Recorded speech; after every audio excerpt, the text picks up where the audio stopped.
Hello everyone, my name is Gulfasha और आप सभी देख रहे हैं मेरा official channel D education club. I hope आप सभी ठीक होंगे और आप सभी अपनी अपनी स्टडी बहुत अच्छे से कर रहे होंगे। देखिए, आज की जो मेरी वीडियो होने वाली है वो बीए ऑनर्स पॉलिटिकल साइंस की होने वाली है। ये आपकी 6 सेमेस्टर की होने वाली है। ओके, ये आपका 6 सेमेस्टर है और आपकी जो बीए ऑनर्स पॉलिटिकल साइंस में 6 सेमेस्टर में जो बुक है जिसका नाम है पब्लिक पॉलिसी। अगर आपके पास भी ये वाली बुक है पब्लिक पॉलिसी वाली तो आपके लिए बहुत ज़्यादा इंपॉर्टेंट वीडियो है। क्यों? क्योंकि इस वीडियो के माध्यम से हम लोग आपका सिलेबस और जो इम्पोर्टेंट पॉइंट्स हैं, यानी पूरी बुक तो इम्पॉर्टेंट होती है, यानी पूरा चैप्टर इम्पॉर्टेंट है अगर ऐसे देखा जाए, लेकिन उससे भी ज़्यादा जो इम्पोर्टेंट पॉइंट्स हैं, यानी फुल बुक में या ये कहें एक एक चैप्टर के जो इम्पोर्टेंट पॉइंट्स हैं जो आपको एग्ज़ाम से पहले पढ़ लेने चाहिए, उन पॉइंट्स को डिस्कस करेंगे आज की इस वीडियो में। अगर आपने अपनी स्टडी अच्छे से कर ली है, सारी चीज़ें प्रिपेयर हैं, तो आप इस वीडियो को देख लीजिए। अगर नहीं भी करिए तो भी देखिए। क्यों? क्योंकि आपको पता चल जाएगा कौन से ऐसे इंपॉर्टेंट पॉइंट्स हैं जो आपको पढ़ने ही चाहिए। यानी ये पूरे इंपॉर्टेंट पॉइंट्स आपके बुक के भी हैं और पूरे एक एक चैप्टर के आपको चैप्टर वाइज जो इम्पोर्टेंट पॉइंट हैं वो देखने को मिल जाएंगे, जिससे आपको थोड़ी सी नॉलेज हो जाएगी कि हाँ, हमें किन पॉइंट्स पे या ये कहूँ किस टॉपिक्स पे ज़्यादा फोकस की ज़रूरत है। ठीक है, तो इस फोकस या फिर इन इम्पॉर्टेंट पॉइंट्स के लिए आपको वीडियो लास्ट तक देखनी होगी। एंड लास्ट में एक और आपके लिए एक गुड न्यूज़ मैं आपको दूंगी जो आपके लिए बहुत ज़्यादा हेल्पफुल होने वाली है। उसको सुनने के लिए आपको लास्ट तक रहना होगा। ठीक है, लास्ट में मैं आपको बता दूंगी। चलिए फिर देखते हैं, हम लोग चैप्टर नंबर 1 से स्टार्टिंग करेंगे। देखिए, आपका जो ये पूरा ही सिलेबस है इसको कई उसमें बांटा गया है। तो इकाई 1 जो है हमारा, उसमें सबसे पहले परिचय के ऊपर बात की गई है। इकाई 1 में जो आपका पार्ट 1 होने वाला है जिसका नाम है लोक नीति का निर्माण, कार्यान्वयन और मूल्यांकन। इसमें आपका जो सबसे इम्पोर्टेंट पॉइंट बनता है वो है लोक नीति क्या है। आपको पता होना चाहिए कि लोक नीति क्या है, यानी जो सरकार बनाती है या जो सरकार नहीं बनाती, वो सभी जो नीतियाँ होती हैं, वो सभी जो चीज़ें होती हैं, उन्हें नीति कहते हैं। तो आपको लोक नीति के बारे में पता होना चाहिए। इस टॉपिक के ऊपर आपको डिस्कस करना है। ठीक है, यानी ये टॉपिक आपको पता होना चाहिए एग्जाम से पहले। सेकंड जो टॉपिक बनता है इस चैप्टर से जो इम्पोर्टेंट है वो है नीति निर्माण की प्रक्रिया।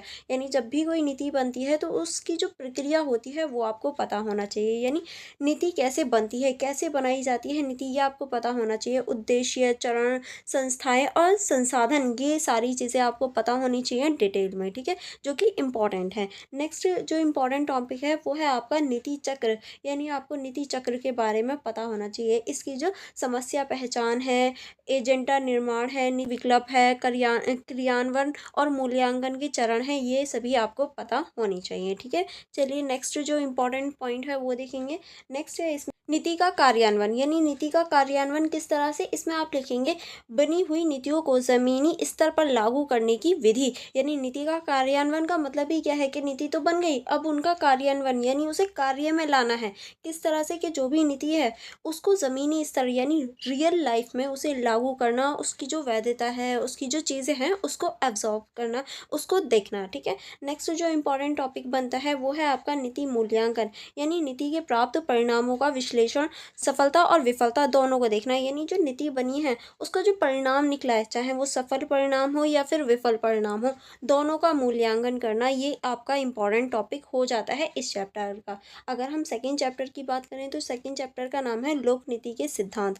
इसमें जो सबसे इम्पॉर्टेंट टॉपिक बनता है वो है हमारा एलिट सिद्धांत। ये इंपॉर्टेंट है। एलिट सिद्धांत जो है वो कहता है नीति कुछ विशेष शक्तिशाली लोगों के प्रभाव से बनती है। यानी इनका जो सिद्धांत है उसमें मेन चीज़ ये कही गई कि नीतियाँ जो होती हैं वो विशेष जो शक्तिशाली लोग होते हैं उनके प्रभाव से बनती है। दूसरा जो इम्पोर्टेंट पॉइंट है वो है हमारा सामूहिक सिद्धांत, जो कि कहता है नीति विभिन्न सामाजिक समूहों के संघर्ष और सहयोग से बनाई होती हैं। ये हमारा सामूहिक जो सिद्धांत है वो कहता है। यानी देखिए, इसमें आपको आंसर भी मिल रहे हैं बट बिल्कुल शॉर्ट में, आप इनको पूरा खोल कर या ये कहूँ पूरा ब्रेव में पूरा अच्छे से आप बता सकते हैं। आपको कीवर्ड्स इसमें मिल जाएंगे। नेक्स्ट जो इम्पोर्टेंट टॉपिक है वो है आपका वृद्धिशील सिद्धांत, जो कि कहता है नीति धीरे धीरे छोटे बदलावों के जरिए बनती है। यानी ये जो वृद्धिशील सिद्धांत है ये कहता है कि कोई भी नीति क्यों ना हो, वो धीरे धीरे छोटे बदलावों के जरिए से बनती है। ठीक है, नेक्स्ट अब हम देखेंगे राजनीतिक प्रणाली सिद्धांत। ये जो सिद्धांत है ये कहता है नीति को एक इनपुट आउटपुट प्रक्रिया के रूप में देखता है। यानी ये जो है ये नीति को एक इनपुट और आउटपुट की जो प्रक्रिया होती है उसके रूप में देखता है।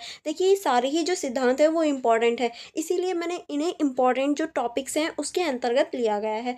जो नेक्स्ट सिद्धांत है वो है आपका सार्वजनिक प्रक्रिया सिद्धांत। तो आपको ये सारे सिद्धांत आने चाहिए। ये जो सार्वजनिक प्रक्रिया सिद्धांत है ये कहता है नीति निर्माण को एक पारदर्शी भागीदारी प्रक्रिया के रूप में देखा जा सकता है, क्योंकि जो नीति है वो एक तरह से पारदर्शी और भागीदारी की जो प्रक्रिया होती है उसी को कहते हैं। अब हमारी स्टार्ट होती है सेकेंड यूनिट यानी इकाई 2। जो सेकेंड यूनिट है उसका नाम है सार्वजनिक नीति डिजाइन और क्रियान्वयन। इसका जो चैप्टर 1 है यानी पार्ट 1 जिसका नाम है नीति डिजाइन, क्या कौन कैसे और क्यों, इसके बारे में हम इस चैप्टर में चर्चा करेंगे। और देखिए इसमें जो इम्पोर्टेंट पॉइंट्स हैं, सबसे इम्पोर्टेंट है नीति डिजाइन का अर्थ, कि नीति डिजाइन जो है इसका क्या अर्थ है। तो आप इसमें लिखें नीति के उद्देश्य, साधन, संसाधन और रणनीतियां तय करना। यानी नीति का जो उद्देश्य है, संसाधन है, साधन है, इनकी जो रणनीतियां हैं ये तय करना हमारा नीति डिजाइन कहलाता है। ठीक है, तो आपको नीति डिजाइन क्या होता है ये पता होना चाहिए।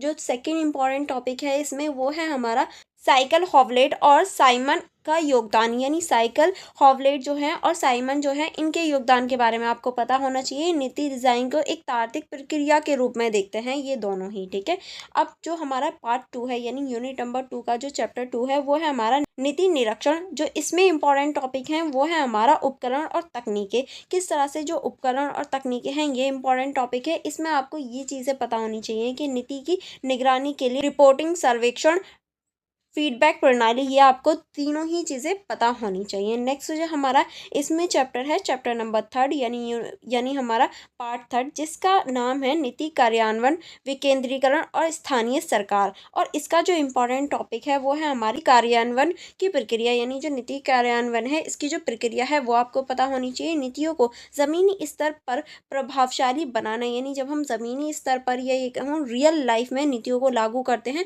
वही हमारा नीति कार्यान्वयन की प्रक्रिया कहलाती है। तो आपको छोटे छोटे आंसर भी मिल जाएंगे लेकिन आपको इन्हें ब्रेव यानी अच्छे से पढ़ना है डिटेल में। ठीक है, नेक्स्ट जो इंपॉर्टेंट टॉपिक बनेगा वो है हमारा विकेंद्रीकरण का महत्व। यानी जो विकेंद्रीकरण है उसका क्या महत्व है। तो सत्ता और जिम्मेदारियों को स्थानीय निकायों को देना ही हमारा विकेंद्रीकरण का महत्व, एक महत्व ये हो जाता है। नेक्स्ट जो इंपॉर्टेंट टॉपिक है वो है हमारा स्थानीय सरकार की भूमिका।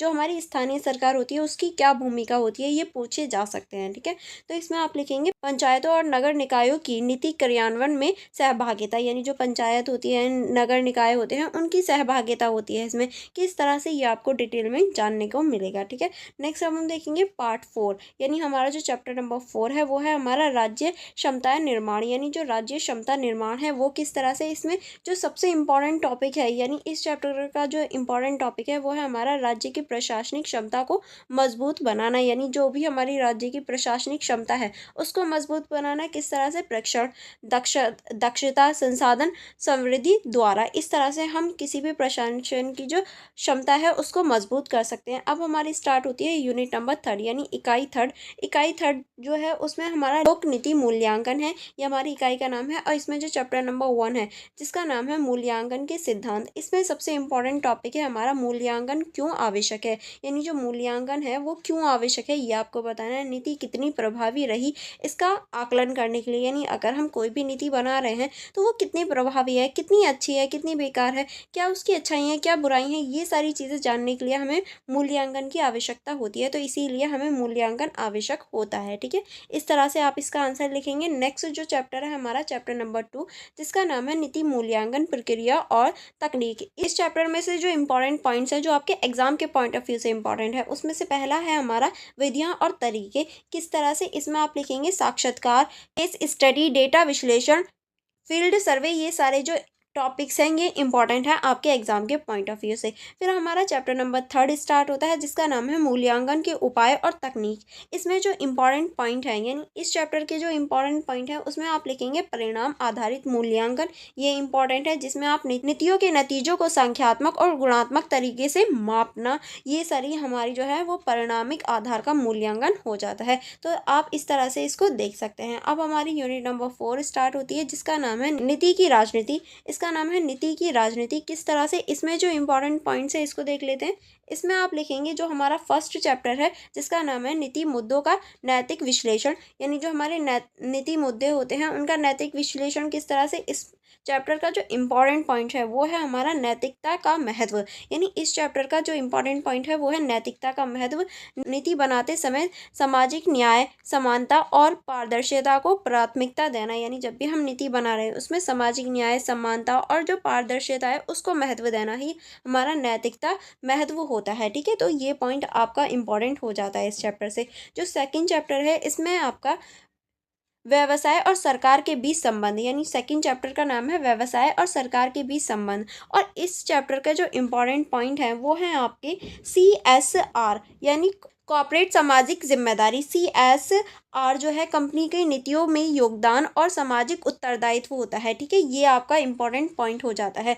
एंड जो थर्ड चैप्टर है वो है हमारा NGO और सरकार के बीच संबंध, यानी जो NGO होता है और जो सरकार होती है उसके बीच क्या संबंध होता है, ये हमारे चैप्टर का नाम है। ठीक है, तो इसका जो इम्पोर्टेंट पॉइंट हो जाता है वो है हमारा गैर सरकारी संगठन की भूमिका, यानी जो गैर सरकारी संगठन होते हैं उनकी भूमिका आपको पता होनी चाहिए, यानी नीति क्रियान्वयन और नीति सुझाव में NGO का जो सहयोग होता है वो हमारे गैर सरकारी संगठन की भूमिका में आ जाते हैं। तो आपको ये टॉपिक अच्छे से आने चाहिए। ये सारी ही जो हैं ये इम्पॉर्टेंट टॉपिक्स हैं आपकी पूरी बुक के या सिलेबस के। जो सिलेबस के देखिए मैंने सिलेबस भी बताया आपको कितने चैप्टर आ रहे हैं, कौन कौन से चैप्टर के नाम हैं। अब उन चैप्टर्स में जो इम्पॉर्टेंट पॉइंट्स हैं वो भी मैंने आपको बता दिया। अगर कोई कन्फ्यूजन हो किसी पॉइंट में तो आप मुझसे पूछ सकते हैं। एंड मैंने आपको कहा था एक और अच्छी खबर है जो है कि आपके जो इम्पॉर्टेंट पॉइंट्स हैं या इम्पॉर्टेंट क्वेश्चंस हैं उनकी वीडियो आपको आज ही देखने को मिल जाएगी, यानी कुछ टाइम बाद आपके एग्ज़ाम से पहले पहले आपको इम्पॉर्टेंट क्वेश्चंस की वीडियो भी देखने को मिल जाएगी। तो आप उस वीडियो के लिए भी मेरे यूट्यूब चैनल को सब्सक्राइब कर लीजिए एंड बेल आइकन को प्रेस कर दीजिए। एंड ये भी वीडियो बहुत ज़्यादा इंपॉर्टेंट है, तो आप इस वीडियो को लाइक करके शेयर ज़रूर करना अपने फ्रेंड्स के साथ, और मेरे यूट्यूब चैनल को भी सब्सक्राइब कर लीजिए ताकि जो इंपॉर्टेंट क्वेश्चंस की अब वीडियो आए आप उसे भी देख पाएँ एंड अपनी स्टडी को अच्छे से कर पाएँ अपने एग्जाम से पहले पहले। एंड फॉर मोर कनेक्टिविटी आप मेरा टेलीग्राम ग्रुप ज्वाइन कर लीजिए, आप मेरी इंस्टाग्राम ID चेकआउट कर लीजिए, आपको डिस्क्रिप्शन बॉक्स में मिल जाएगा। चलिए फिर हम मिलेंगे नेक्स्ट वीडियो में। Thank you for watching everyone.